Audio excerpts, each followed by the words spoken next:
Oui, alors d'abord, ce qu'il faut rappeler en introduction, c'est la méthodologie que nous avons utilisée dans ce sondage. Nous avons interrogé 400 dirigeants d'entreprises de 50 à 250 salariés. Cette cible, qui représente 0,5% des entreprises françaises, c'est tout de même 25 000 entreprises environ, est une cible qui finalement est relativement peu étudiée dans le cadre des différentes études qui sont réalisées dans le domaine de l'immobilier. Nous avons interrogé cet échantillon par téléphone, c'est la méthode que nous utilisons dans ce type d'enquête. Et puis c'est évidemment un échantillon représentatif. Pour construire la représentativité de cet échantillon, nous avons utilisé la méthode des quotas. On a reproduit en fait la population en miniature dans notre échantillon en respectant des critères qu'on appelle des quotas. Critères de taille d'entreprise, c'est-à-dire le nombre de salariés, critères de secteur d'activité également, puis nous avons dispersé les interviews sur l'ensemble du territoire national.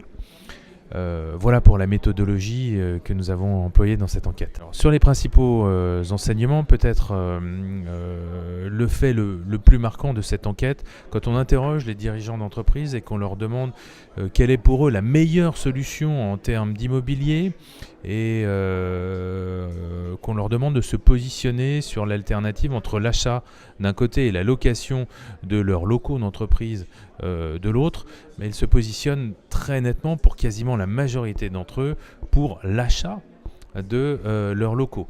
La location concerne moins d'un tiers des dirigeants d'entreprise et puis on note tout de même 21% des chefs d'entreprise qui sont dans l'incapacité de se positionner entre l'achat et la location, ce qui dit une très forte indécision chez les chefs d'entreprise. Alors évidemment il y a des variations qui sont liées d'abord au secteur d'activité, avec des besoins spécifiques, par exemple dans l'industrie ou dans le secteur du BTP, les dirigeants d'entreprise souhaitent davantage acheter leurs locaux plutôt que les louer, la location étant favorisée dans le domaine des services, où peut-être les contraintes en termes d'activité sont un petit peu plus faibles.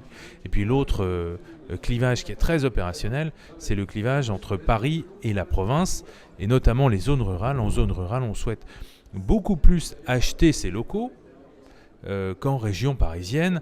Évidemment, là, le prix au mètre carré est un facteur décisif pour les chefs d'entreprise.